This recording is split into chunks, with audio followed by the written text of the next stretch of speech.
Hello friends, welcome to my YouTube channel. कैसे हैं आप सब? चलिए शुरू करते हैं 40 नंबर 1 क्वेश्चन।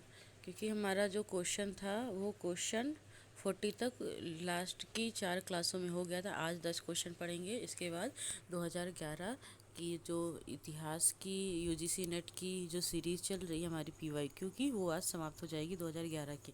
उसके बाद हम लोग 2011 का फिर दूसरी सीरीज स्टार्ट करेंगे। ठीक है, 2011 के बाद फिर 2012 की शुरू करेंगे। तो चलिए शुरू करते हैं। क्वेश्चन नंबर 41, निम्नलिखित कृषकों आंदोलनों को का ऐतिहासिक क्रम क्या है? ऐतिहासिक क्रम क्या है?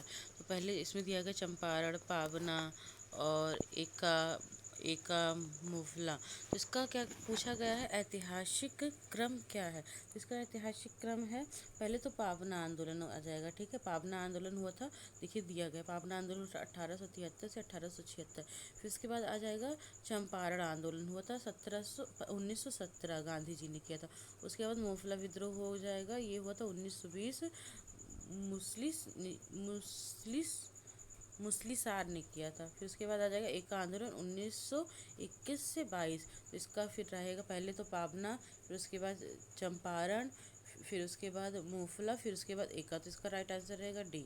ठीक है, चलिए नेक्स्ट क्वेश्चन पर देखते हैं।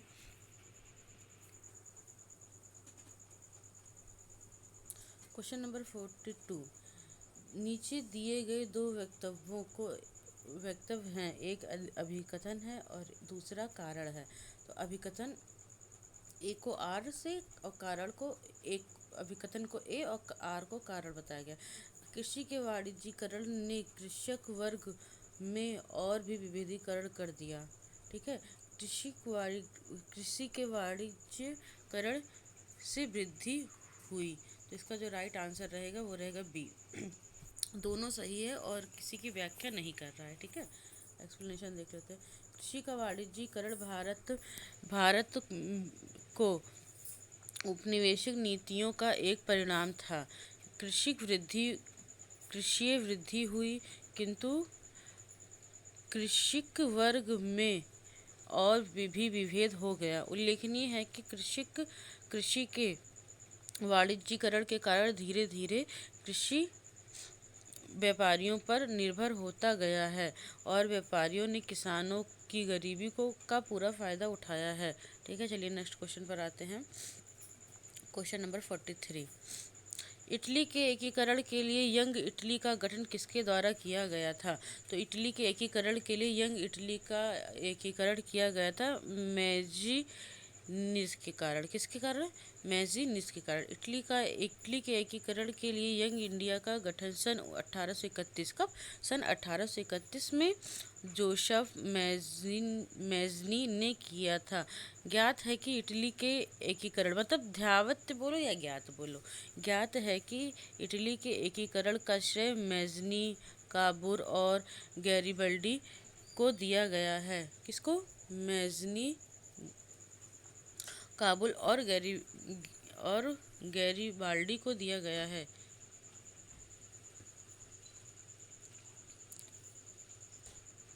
अब नेक्स्ट क्वेश्चन है, भारत में कृषक वर्ग की संलिप्तता अलग अलग तथा स्थानीय बनी रही। ये अभिकथन ए है। अब कारण देख लेते हैं। भारतीय कृषि समाज की संरचना जटिल थी। तो मतलब दिया गया है भारत में कृषक वर्ग की संलिप्तता अलग अलग तथा स्थानीय बनी रही। ये तो सही है। भारतीय कृषि समाज की संरचना जटिल थी, ये भी सही है, लेकिन ये एक दूसरे से रिलेट नहीं कर रहा है। ठीक है, ये एक दूसरे से रिलेट नहीं कर रहा है। जब रिलेट नहीं कर रहा है तो फिर ये इसकी सही व्याख्या नहीं है। ठीक है, तो इसका ऑप्शन नंबर इसका 20, सॉरी गलत बताए हैं। ये जो भारतीय कृषि समाज की संरचना जटिल थी, ये गलत रहेगा। ठीक है, और ये ए सही रहेगा। चलिए नेक्स्ट क्वेश्चन पर आते हैं। ये व्याख्या देख लेते हैं इसकी। भारत में व्यापक भौगोलिक तथा क्षेत्रीय विविधता के कारण कृषकों में स्थानीयता के गुण प्रभावित था। ठीक है, कृषकों में स्थानीयता का गुण प्रभावित था। भारतीय ग्राम की आत्मनिर्भरता के कारण कृषि समुदाय के दूसरे और निलंबित थे, परंतु भारतीय कृषक समाज की संरचना कभी कभी जटिल नहीं थी। कृषक समुदाय के रूप में अनाज उपजाता तथा उसकी निजी ज़रूरतों अन्य वर्गों द्वारा पूरी की जाती थी। ये इसका सही आंसर है। ठीक है, चलिए नेक्स्ट क्वेश्चन पर आते हैं। अब क्वेश्चन नंबर 45 है। ओके दोस्तों, क्वेश्चन नंबर 45, मोरलैंड के अनुसार भारत का निर्यात का बड़ा भाग सूती वस्त्र का है। किसका? सूती वस्त्र का है। और आर देख लेते हैं। बाबर ने उल्लेख किया है कि काबुल के सूती वस्त्र प्रमुख रूप से भारत ले जाए जाते हैं।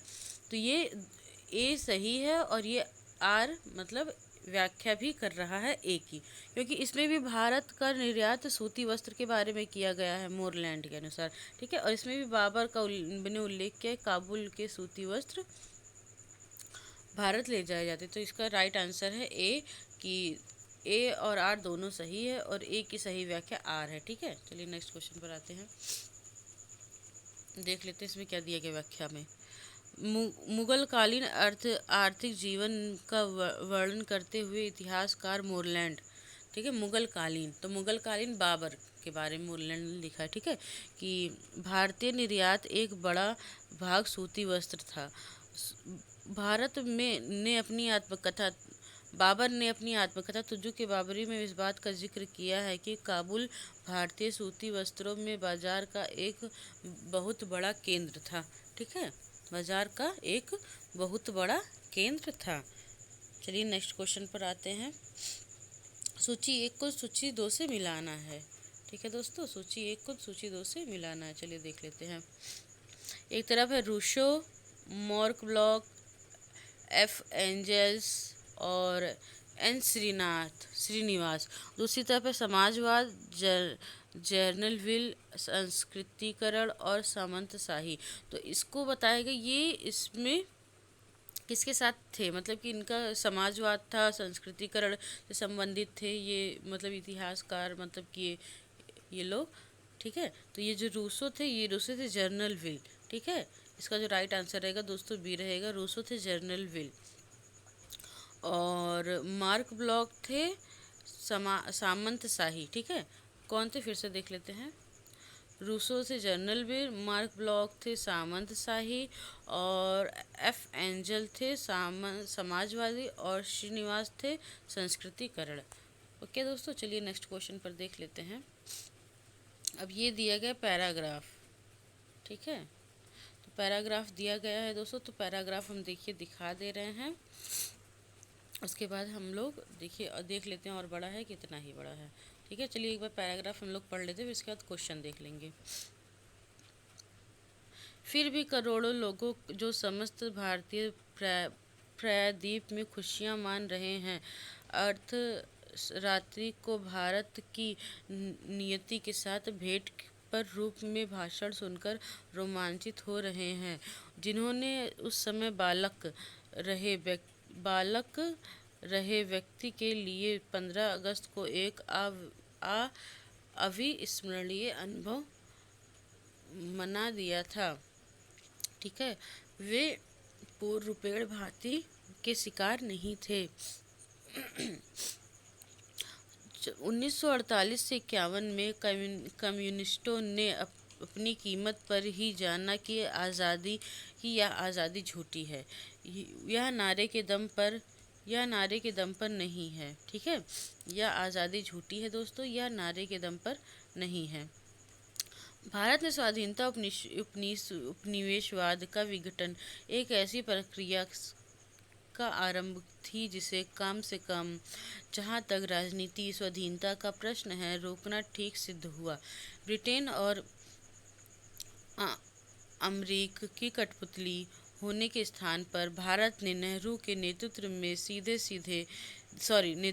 धीरे धीरे एक स्वतंत्र नीति विकसित की, जो उस समय का गुट निरपेक्षवाद की धारणा और समाजवादी देशों एवं उभरती हुई दुनिया के साथ मैत्री पर आधार थी। चलिए नेक्स्ट पढ़ लेते हैं।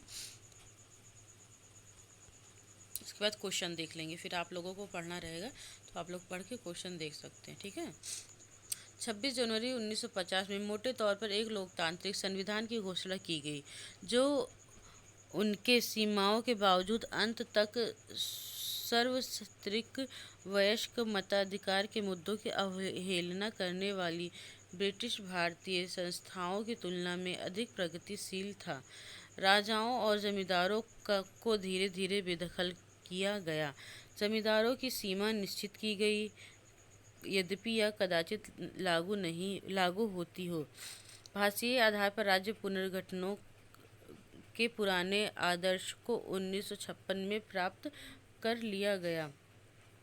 सार्वजनिक क्षेत्र में नियोजित विकास द्वारा मूलभूत उद्योग निर्माण और आधी सदी तक खाद्य उत्पादन में जो ठहराव बना, उसकी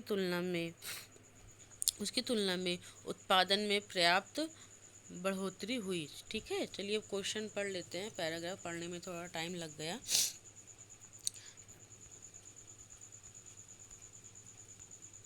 क्वेश्चन है, नियति के साथ भेंट किसे इंगित करता है? तो नियति के साथ भेंट भारत की स्वाधीनता पर इंगित करता है, ठीक है। अब इसका एक्सप्लेनेशन देख लेते हैं। नियति के साथ भेंट भारत की स्वाधीनता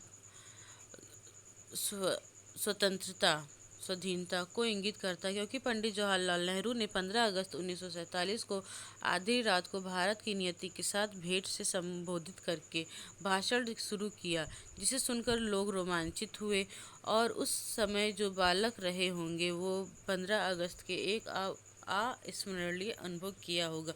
मतलब कि जो बालक रहे होंगे अविस्मरण, मतलब उन्हें कुछ याद नहीं रहा, उन्होंने देखा होगा लेकिन उन्हें कुछ याद नहीं रहा होगा। अब ये दूसरा जो है, दूसरा देख लेते हैं।